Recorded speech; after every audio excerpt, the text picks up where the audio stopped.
BJP সংখ্যালঘু মোর্চার অনুষ্ঠানে বক্তব্য রাখছেন শ্রমিক ভট্টাচার্য। যে আমরা সংখ্যা নিয়ে ভারতবর্ষ দখল করে দেব, আজকে পড়াশোনার কোনো দরকার নেই, তোমার মাদ্রাসায় গেলেই চলবে, বিজেপি এর বিরোধিতা করেছে। আমি যেদিন সভাপতির দায়িত্ব পেয়েছিলাম সেদিন বলেছি, এবং অনেকে মনে করছেন এটা শ্রমিক ভট্টাচার্য লাইন, এটা শ্রমিক ভট্টাচার্যের লাইন নয়, এটাই আমাদের বিচার পরিবারের বক্তব্য যে আমরা যাদের হাতে তরোয়াল আছে সেটা কেড়ে নিয়ে তাদের হাতে কলম ধরিয়ে দেব, যাদের হাতে বোমা আছে বোমার পরিবর্তে আমরা তাদের হাতে বই তুলে দেব। তাকিয়ে দেখুন দমকলের দিকে, তাকিয়ে দেখুন ভাঙড়ের দিকে, তাকিয়ে দেখুন দক্ষিণ 24 পরগনার দিকে, মুর্শিদাবাদের দিকে, মালদার দিকে কি পরিস্থিতি তৈরি হয়েছে সংখ্যালঘু গ্রামে। সেখানে তো নির্বাচন হয়েছে, সেখানে তো বিজেপি নেই, বিজেপি সেখানে প্রার্থী দিতে পারেনি, প্রার্থী দেওয়া তো অনেক দূরের কথা, নিজের পতাকা নিয়ে নিজের বক্তব্যটুকু পর্যন্ত তুলে ধরতে পারেনি। আজকে সেখানে তাহলে মানুষ খুন হচ্ছে কেন? যে সংখ্যক মানুষ আজকে পশ্চিমবঙ্গের সংখ্যালঘু মারা যাচ্ছে, এই চিত্র উত্তরপ্রদেশের নয়, এই চিত্র মধ্যপ্রদেশের নয়, এই চিত্র গুজরাটের নয়। গত 15 বছরে গুজরাটে কজন মুসলমান খুন হয়েছেন, কজন মুসলমান উত্তরপ্রদেশে খুন হয়েছেন, কজন মুসলমান মধ্যপ্রদেশে খুন হয়েছেন, কজন মুসলমান উত্তরাখণ্ড হিমাচলে খুন হয়েছেন, কত মুসলমান ঝাড়খণ্ডে খুন হয়েছেন, কত মুসলমান বিহারে খুন হয়েছেন, আর কত সংখ্যক খুন আর ধর্ষণের ঘটনা ঘটেছে পশ্চিমবঙ্গে, সেটা আপনাদের চিন্তা করতে হবে। 2021-এর নির্বাচন 2রা মে টার্গেট করে নেওয়া হলো কোন কোন মুসলমান বিজেপির সঙ্গে ছিল, তাদের আক্রমণ করো, জেসিবি দিয়ে ভেঙে গুঁড়িয়ে দাও। তাদের বাড়িতে সুন্দরী বউ থাকলে গণধর্ষণের শিকার হয়েছেন। আমি কোনো বিশেষ এলাকার নাম করছি না, ঘটনা প্রত্যেকের জানা। কারণ উত্তর 24 পরগনার সেই মহিলা প্রকাশ্যে দাঁড়িয়ে সংবাদ মাধ্যমকে বলেছেন যে 5 জন মিলে তার উপরে অত্যাচার করেছে।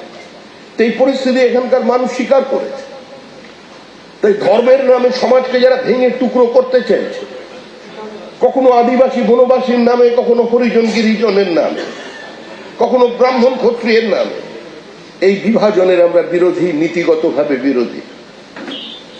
যারা এখানে বৌদ্ধ ধর্মাবলম্বী আছেন তারা চিন্তা করে দেখুন, আজকে বাংলাদেশে তাদের রক্ত, তাদের ভাইরা কোন অবস্থায় আছে।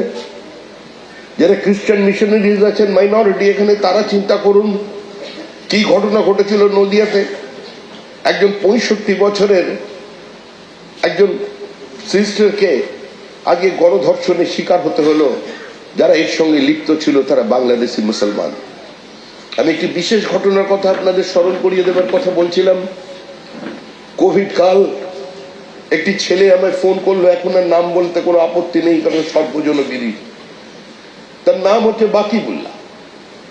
বাকিবুল্লাহর বাড়ি বসিরহাট দক্ষিণের একটা সম্পূর্ণ সংখ্যালঘু অধ্যুষিত গ্রামে। বাকিবুল্লাহ ভালো ফুটবল খেলতো, গরিব ঘরের ছেলে, ফুটবল খেলতো, তৃণমূল কংগ্রেসের সক্রিয় কর্মী। সে এখন দক্ষিণ বসিরহাট এবং বসিরহাট উত্তরের বহু সংখ্যালঘুকে নিয়ে ত্রিপুরে, তামিলনাড়ু ত্রিপুরে, ত্রিপুরে গিয়ে সে সেখানে কর্মরত। হঠাৎ একটা ঘটনা ঘটল, 3-4 জন নেশাগ্রস্ত অবস্থায় মারামারি করতে গিয়ে পুলিশের হাতে ধরা পড়েছে।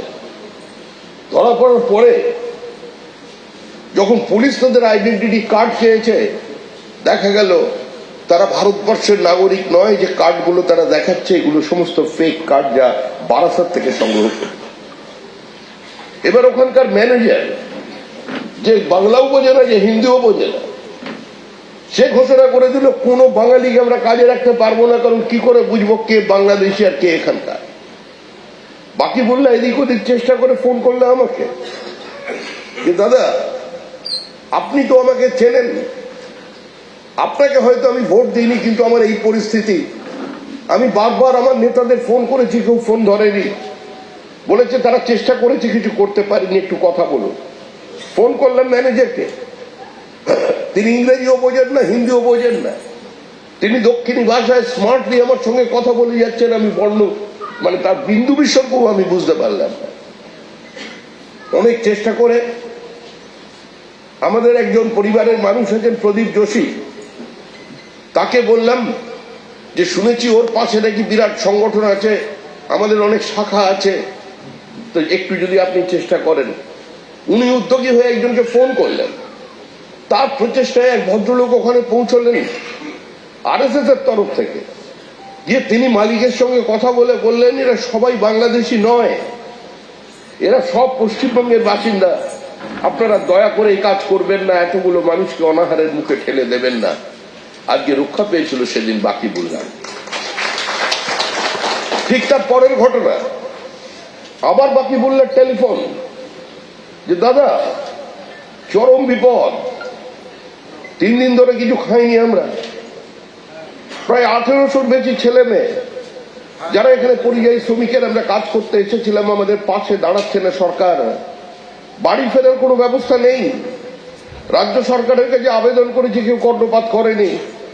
আমি নাম বলে কোনো মন্ত্রীর লজ্জা দেব না, উত্তর 24 পরগনার একজন আমার ঘনিষ্ঠ তৃণমূল কংগ্রেসের নেতা, মানে ঘনিষ্ঠ তো অনেক ছোটবেলা, এখন তো নেতা হয়েছেন, আর নামটা করলাম না, তাকে ফোন করলাম। এবিপি আনন্দ, এগিয়ে থাকে, এগিয়ে রাখে।